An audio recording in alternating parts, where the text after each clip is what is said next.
سلام و عرض ادب خدمت دوستان عزیز. خیلی خوشحالم که اولین لایوم رو توی سال 1401 خدمتتون تقدیم میکنم. اولین لایو مجموعه دانشپژوهان خاتون ایرانیان رو میخوام تو لایو اولم یه مقدار از در واقع مجموعه‌مون خدمتتون توضیح بدم. رزومه خودم خب برای خیلی از دوستان شاید سوال باشه و به هر حال مشکلی باشه که بخوان بدونن. ما در خدمتشون هستیم. خدمتتون عرض کنم که بنده دکتر زنوزی هستم، دکتر فاطمه زنوزی. از سال 1365 دانشگاه سنت شریف بودم. اولی انتخابم شیمی بود، عاشق شیمی بودم و جالبه بدونید که دومی انتخابم مهندس شیمی بود. در واقع علوم پایه رو خیلی عاشقانه دوست داشتم. لیسانس و ارشدم رو دانشگاه سنت شریف با اساتید گرانقدری گذروندم و دکترامو توی مشهد بودم. خدمتتون عرض کنم که کتابای زیادی در ارتباط با کنکور ارشد برای بچه‌های ارشد، برای ورود بچه‌های ارشد به دانشگاه نوشتم. حدود 10 تا کتابه که مجموعاً تو سایت کتابخونه ملی ایران هست. مقالات متعددی دارم در زمینه در واقع کار تئوری شیمی فیزیک عالی، رشتم عالی، دکترای شیمی عالی دارم و میخوام بگم که باز اینا هیچ ربطی به اون کاری که ما داریم انجام میدیم و همت کردیم، در واقع شروع کردیم و انجام دادیم و میخوایم ادامه بدیم نداره. در واقع اون تحقیقات و سوابقی که داشتم در زمینه محصولات شوینده، آرایشی بهداشتی و داروسازی، البته در زمینه‌های دیگه هم دارم تجاربی، منتها این 3 مورد رو تصمیم گرفتم که در واقع تحقیقاتم رو، تجاربم رو گسترش بدم و به شکل کلاسه شده به نظم یافته به دانشجوها و فارغ التحصیلان و عزیزانی که در این ارتباط میخوان که وارد عرصه تولید بشن عرضه کنم. خدمتتون عرض کنم که سال 1385 مجموعه خاتون ایرانیان شکل گرفت. ما در ابتدا به خاطر اینکه بچه‌ای که فارغ التحصیل میشن از دانشگاه در رشته شیمی، مخصوصا در رشته شیمی، در واقع مهارتی برای اینکه وارد بازار تولید بشن، وارد کسب و کاری انجام بدن ندارند متاسفانه. حالا مهندسی شیمی باز امکان داره دوره‌هایی رو گذرانده باشه در ارتباط با مواردی که از چون مهندس شیمی متفاوتی داریم، ولی شیمی واقعیتش نبود. با این ایده شروع به در واقع کلاسه کردن تجاربمون، افزایش تحقیقاتمون و آموزش برای دوستان و عزیزان حالا یا دانشجو یا فارغ التحصیل دانشگاه ها کردیم در رشته شیمی. البته محدودیتی وجود نداشت. توی این مدت از سال 85 تا الان مواردی بودی که حتی در واقع رشته‌های دیگه‌ای بودن، رشته‌های تحصیل کرده دیگه‌ای بودن یا تحصیلات آکادمیک نداشت، ولی باید حوصله خیلی زیادی رو در زمینه در واقع حوصله کنم و برای وقتی که اومدن در حیطه شیمی وارد شدن و میخوان تولیداتی رو انجام بدن باید آگاهانه وارد بشن. برخلاف اون چی رو که توی ذهن بعضی از عزیزان هست که با یه برگه که میشه با یه فرمول، یه صفحه کاغذ میشه کاری رو انجام داد، تولیدی رو شروع کرد.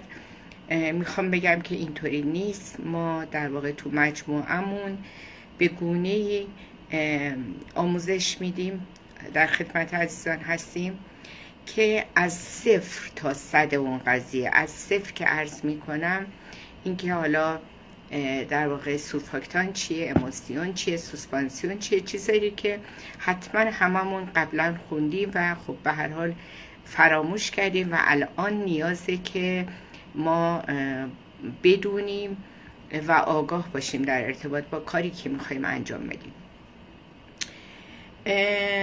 خدمتتون عرض کنم که ما اومدیم با از صفر شروع کردیم، همونطور که خدمتتون عرض کردم با دوره های پیش نیازی 1 و 2 رو پیشنهاد کردیم.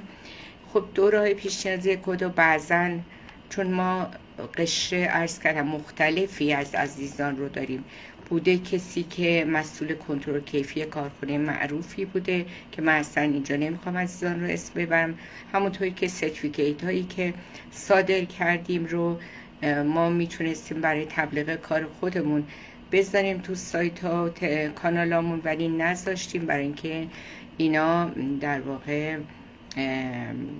مواردی هستن که بچه ها به ما اعتماد کردن و اومدن توی دوره های ما، چه مدیر عامل بوده، چه حالا مدیریت تولید کارخونه بوده، مسئول کنترل کیفی یا مسئول آرندیشون بوده، اومدن و خب به هر حال یا دوست ندارن رقباشون بدونن. به هر حال این موارد شخصیه که بنده به خودم اجازه نمیدم که بابت حتی استفاده برای منافع کسب منافع خودمون اینا رو یعنی مورد استفاده قرار بدیم.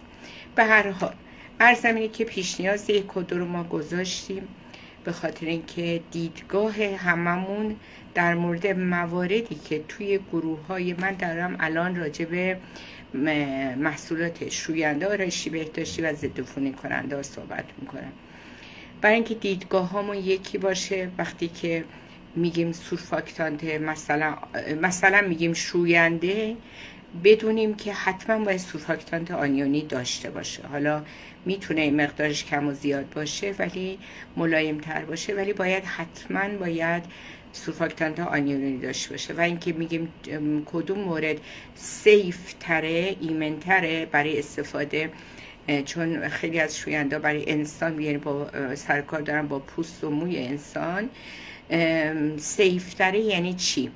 اینکه الان مثلا شوینده ها شامپو، منظورمه شوینده ها چشم نمی سوزونن یا خیلی خشک نمی کنن یا تولید اگزما نمی کنن، یا بعضی ها می کنن، در واقع چه نوع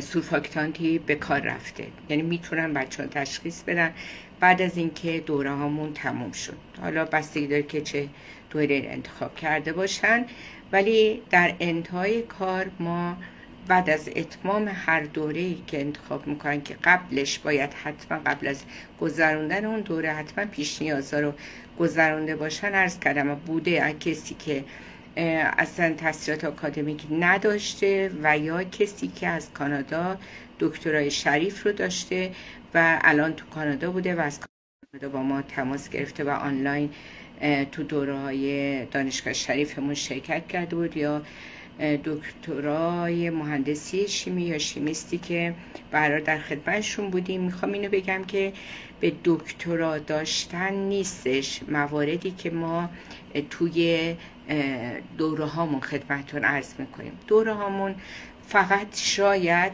پیش نیازها باشن که تئوری هستن و بعد از اون دوره ها شامل در واقع کاملا فرمولاسیون، انتظاراتی که از اون محصول داریم. مثلا مایع ظرفشویی انتظار داریم ظرف رو کاملا چربیشو از بین ببره، نه اینکه مراقب دستمون فقط باشه.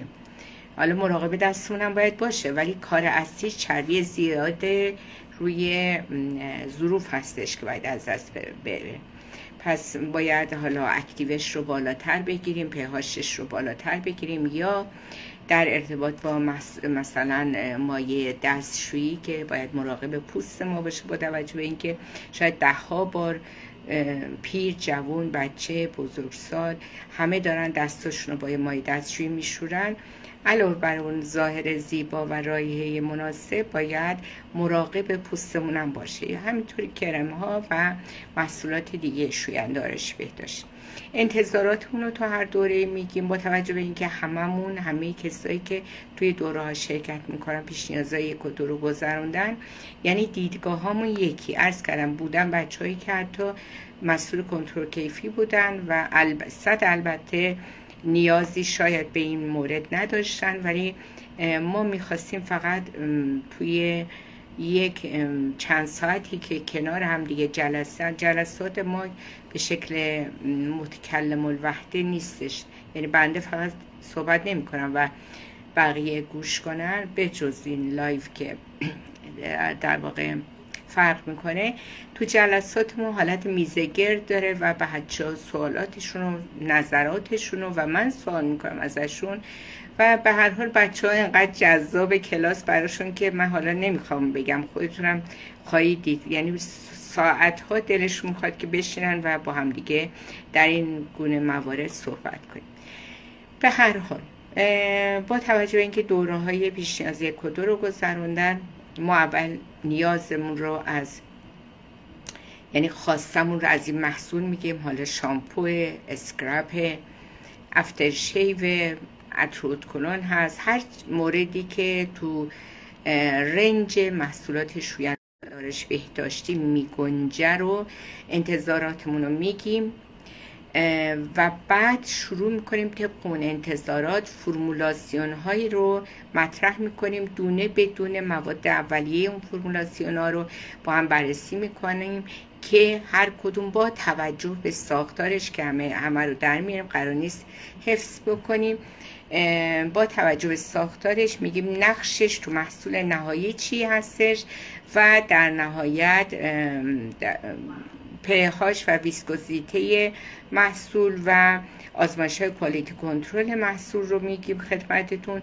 فرمولای خیلی زیادی رو بررسی میکنیم به گونه‌ای که بعد از اتمام دوره تون پشتیبانی فنی 1 ماهه رایگانی که در خدمتشون هستیم میتونن بچه‌ها برندهایی که تو بازار هست، حالا هر محصولی از لوسیون آبرستان گرفته، کرم ضد چروک، لیفتینگ، مرطوب کننده، کلد کرم، کرم ضد آفتاب یا همه مواردی که تو حیطه محصولات شوینده آرایشی بهداشتی میگنجه رو میتونن چه داخلی باشه چه خارجی از روی اینگریدینت یا اجزای تشکیل دهنده‌ای که روی هر محصولی طبق اصول GMP باید بخوره میتونن درصد محصولات رو پیشنهاد بدن و یک فرمول البته با هم دیگه چک میکنیم و یک محصولی نزدیک اون برند خیلی شبیه اون برند بسازن. بعضی موقع دقیقا همون برند رو میسازن. حالا اگر محصول داخلی باشه، برند داخلی باشه، مواد اولیه‌اش قطعا باید داخل باشه، اگر اینکه حالا یه شرکت برای خودش یه ماده اولیه رو به طور انحصاری وارد کرده باشه که خیلی کم این گونه موارد، و اگر برند خارجی باشه و مواد اولیه‌اش داخل ایران نباشه، ما با مواردی که توی پیش نیاز 1 و 2 گذروندیم میتونیم جایگزین کنیم اون ماده‌ای رو که حالا نیستش. اجازه بدید که من دوره ها رو توی قسمت بعدی خدمتتون عرض کنم. باز اگر سوالی بود در ارتباط با برای من نوشته بذار، کامنت ها رو بعداً تو لایو بعدی جواب خواهم داد انشالله. و اجازه بفرمایید که تو لایو بعدی من دوره هامون رو کاملا توضیح بدم. دوره هامون به چند دسته تقسیم میشه که دوره‌های محصولات شوینده، آرایشی، بهداشتی. آرایشی منظور این که میکاپ و خب در واقع کرم پودر و اینجور چیزا، و بهداشتی منظور حالا از افتر شیو گرفته در خمیر ریش، در واقع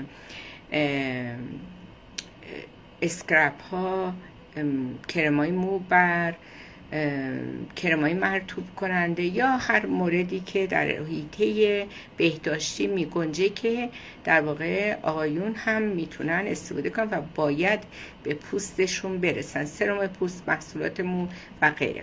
یک دسته اینا هستن، یک دسته در واقع دوره‌های داروسازیمون هست میخوام خدمتتون توضیح بدم، و مورد بعدی در ارتباط با در واقع مقالاتی که خودم کار کردم و اگر دانشجویانی علاقه من بودن که در ارتباط با نرم افزارهای خاص شیمی کار بکنن، من در خدمتشون هستم که توضیح کوتاهی خواهم داد. پس تا لایو بعدی، فعلا 5 دقیقه بعد انشالله ما لایو بعدی رو شروع خواهیم کرد. پس تا لایو بعدی فعلا خداحافظ.